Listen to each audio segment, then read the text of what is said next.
Hello, I'm Ed Chisholm, and in this video I'm going to talk to you about some of the products that I've really enjoyed using to mute or dampen my drums, just to get the volume down to a comfortable level. Now, there's loads of different things out there that you could use, but the main reason that I've really settled on the products that I've enjoyed using here, that I'm going to show you, is that I don't have to change my setup at all. Now, some of the different options out there obviously involve things like changing drum skins or just swapping out cymbals for low volume drum skins and low volume cymbals. While they can work really well, for me that's not really an option. I don't have one sort of dedicated practice kit. For me, I've got a few kits, but each of them go out and about on gigs and things. So basically, whichever kit isn't going out on a gig anytime soon will be the one which I've generally got set up here ready to practice on. So I don't want to have to change the drum skins whenever this kit needs to go out and about or another kit needs to take its place.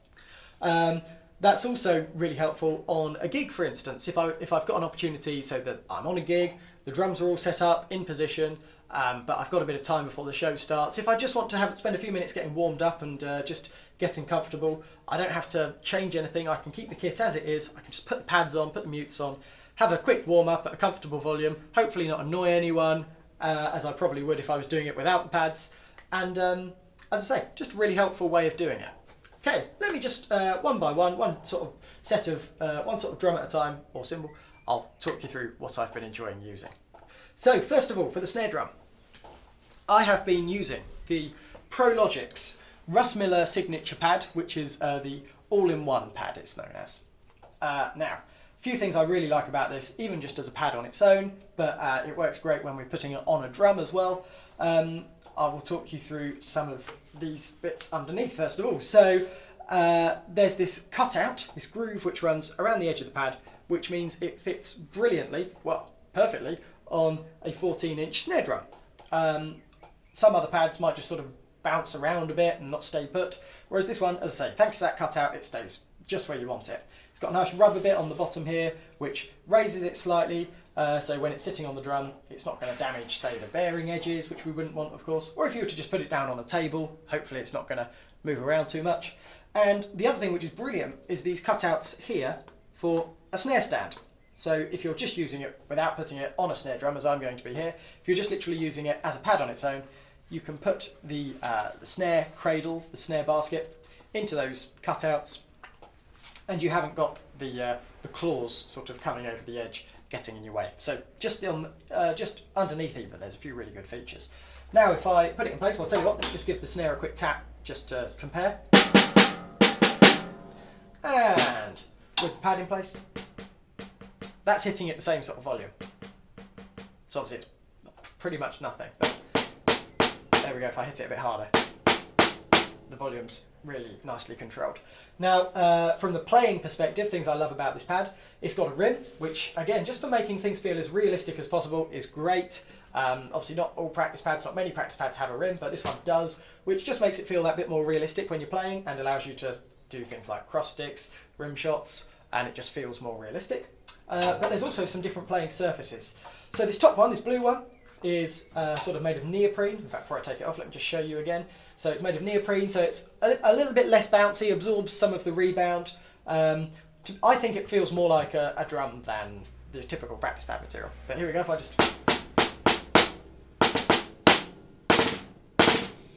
Hopefully that gives you an idea. Obviously, the only way to tell really is to actually play it for yourself, but as I say, it's about as bouncy as a snare drum, in my opinion, unless you've got a really cranked one. Okay, if I get that out of the way, the next layer is this white one here, which, as you can probably hear just by me running my hand over it, it's like the texture of a coated drum skin. So the idea of this is to practice brushwork, which again, really handy to have that in a pad. The final layer, this is the bottom layer, this is more of your traditional gum rubber practice pad. It's quite hard, very bouncy. To be honest, while it's helpful sometimes practicing things, when I'm, specific technique pointers and things, when I'm sitting playing at the kit, it's a bit too bouncy feeling for me. It feels a bit strange. But as I say, it's great that the option is there, of course, for using it just as a traditional practice pad. So there you go, 3 options. More of your normal pad material, the brush insert, the brush insert, and then this neoprene insert, which, as I say, is my sort of preferred one, which I keep on most of the time, which takes the volume down, and as I say, just feels a bit more realistic as well. Okay, so there we go. That's the Prologix Russ Miller all-in-one practice pad. Really, really good pad. Okay, next up, let's talk about the toms. Here we go. So if I just quickly and quietly go through them there, just to give you a reference point. What I like to use are the RTOM black hole pads. So again, brilliant. I've been really pleased using these. Things that are especially good about them, again, they've got a rim, which makes it feel all the more realistic when you're playing them. But what's really, really cool about these, so as you can see, it's basically a mesh head held inside this rim, this rubber rim, or hoop. The mesh head is similar to what you'd get with a low volume drum head or like a V drum or something. But what's really cool is they give you a little tool which you can use to adjust the tension of the head inside the hoop. Both to replicate in terms of feel, what your drums feel like, and also it slightly helps recreate the pitch of your drums as well. So depending on if you're playing big drums with a more of a pop or rock tuning, where they're tuned quite low, you can make it feel a bit more slack. Or if you're more used to sort of jazz tuning, you can crank these up, and as I say, it's going to feel just like a drum skin, to be honest. I think these are great. With die-cast hoops, which I've got on this kit, they literally just sit in place like that. Easy. And I've never had any issues with them coming off at all. They literally just, they're fairly weighty. They just literally sit there and they're not going anywhere. With triple flanged hoops, they do sort of snap on a bit more. They clip on, which, as I say, in one sense, probably an advantage because they're definitely not going to move. But I quite like how easy it is to put these on, to be honest. I don't have to like fiddle to put them in place. They literally just sit there. Okay. So I've got quite a few here on this setup. I've got 5 toms, which to be honest is more than I think I've ever gigged, but it's quite fun to have them all in the practice space. There we go. So they literally just sit on there like that, and here we go. Easy as that. And as I say, you can still really clearly hear the difference in pitch between the different toms. And they feel, you have to take my word for it, but they feel pretty realistic as well. Volume-wise, they match up well with the snare.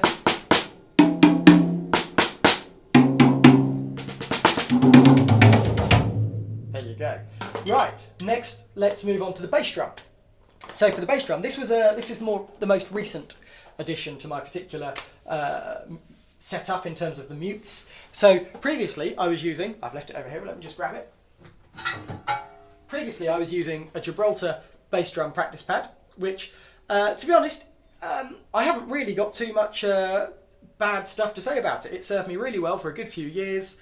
As you can see, it's now held together with a bit of gaffer tape because the rubber did start to wear away. But as I say, that was after many, many, many hours of practice. So it's certainly not a comment on this not being hard wearing or anything. It was, as I say, I'd had it for years and it really served me well. But I did eventually have to just put some gaffer tape over it, which, to be honest, did the job fine. I reckon this would still have loads of life in it.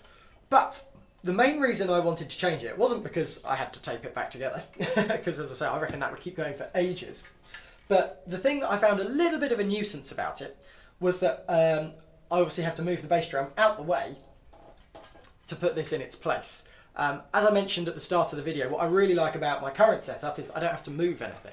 So that was kind of the final straw with this, which for me, I just found a little bit of a nuisance, was having to move it. Also, just because it's obviously it's a lot smaller than a bass drum, it's just a little pad, even though it's fairly weighty and it's got the screws, it does, I find, sort of slide away a bit when you're playing, and so often having to just drag it back and things.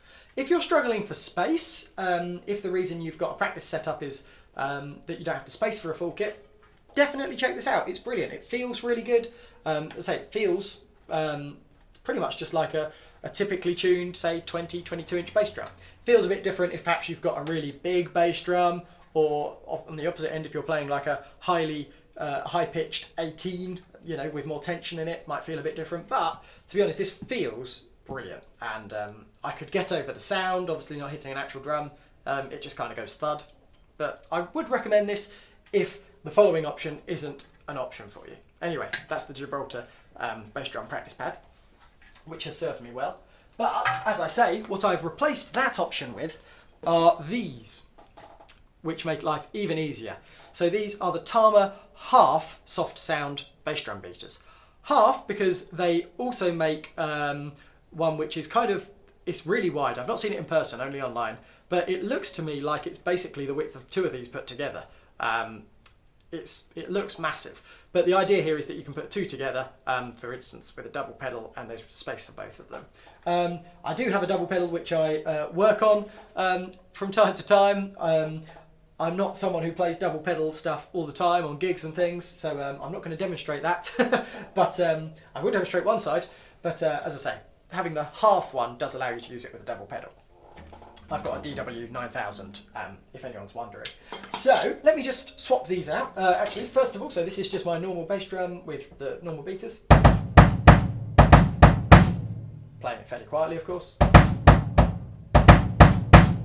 And let me just get down there and swap these over. Let me pull the snare drum out the way a sec so that you can still see what's going on.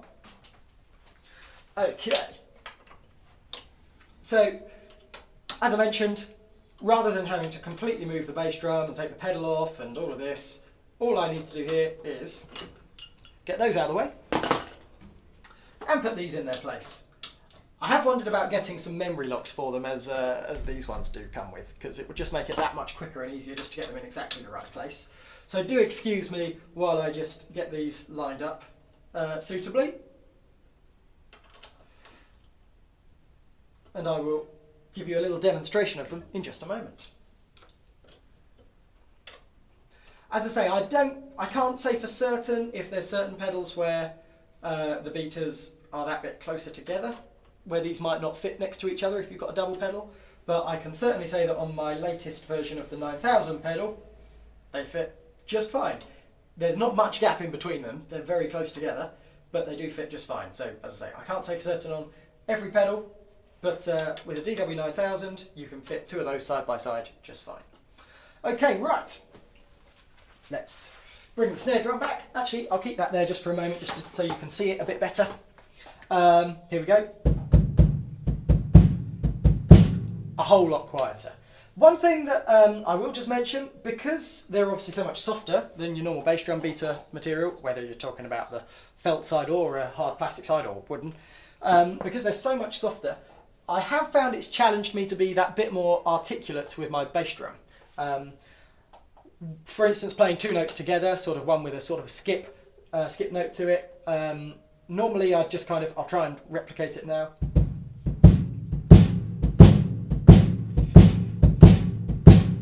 Normally doing that with just a regular beater on a drum, both of them would sound fairly even, but here it really highlights the difference between the first note being a lot quieter and the second note having the weight behind it. So it's challenged me to try and even them out a bit, which I'm sure if I'm doing that in my practice, there's no doubt that will pay off when I'm using a real bass drum beater again. And hopefully it will just be something that, if I'm thinking about it here, it will just even things out. So I don't think that's a bad thing at all. I think, if anything, that's probably a bit of an advantage. But yes.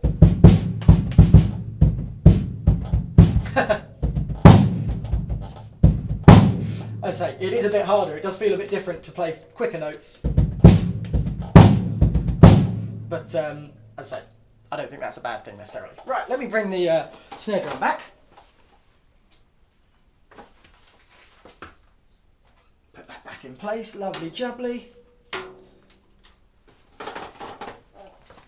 Right, last of all then the cymbals, of course. So the products I've ended up using for the cymbals, again, what I really like about them is I don't have to take my cymbals off, I don't have to move anything, I don't even have to remove a wing nut. The cymbals can stay exactly where they are, and I just put the mutes on them. So let me show you what it is that I've been using. I've got them all lined up just here. Sorry if that makes the camera move around, I didn't think about that. But here we go, so these are the Cymbomutes. There we go, that's their logo. They're an English-made product, and they're basically just a sort of an elastic, I think it's fair to say these are also sort of made of a neoprene sort of material like this was, but they're elastic and they literally just wrap around the edge of your cymbals like this. Oh, sorry, before I do that, let me just do a comparison. So with the hi-hats,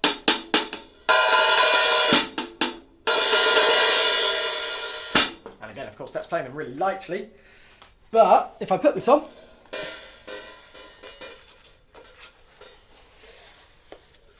I say it just wraps around the top cymbal. The bottom cymbal is completely as normal, but here we go.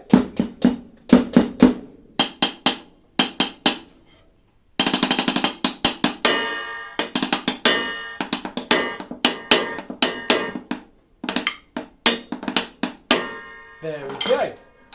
I was really surprised when I first got some of these, how much of a difference they made. Let me just quickly put them on the rest of the kit for you.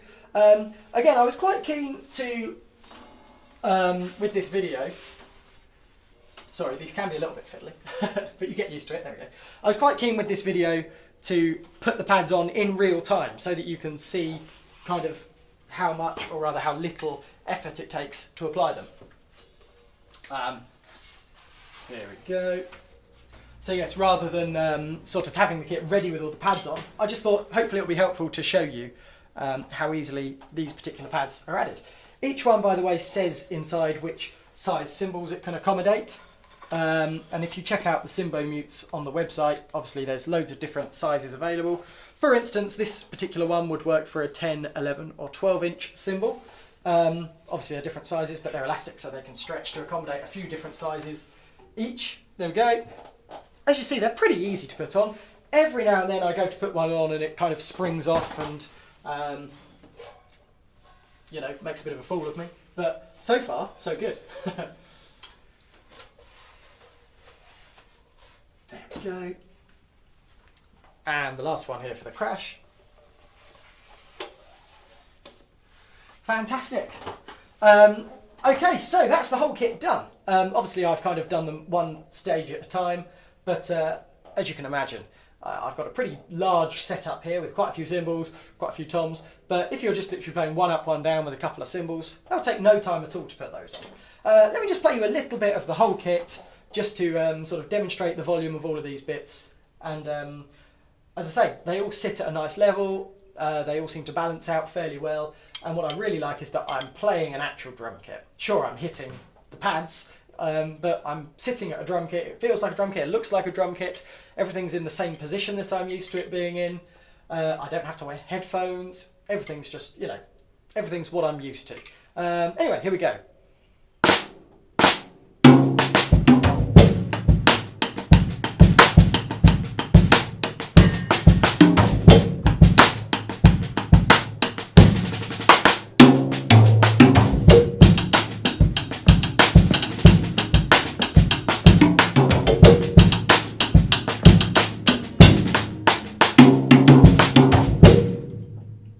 There you go. I won't go on for too long, but I'm sure you get the idea.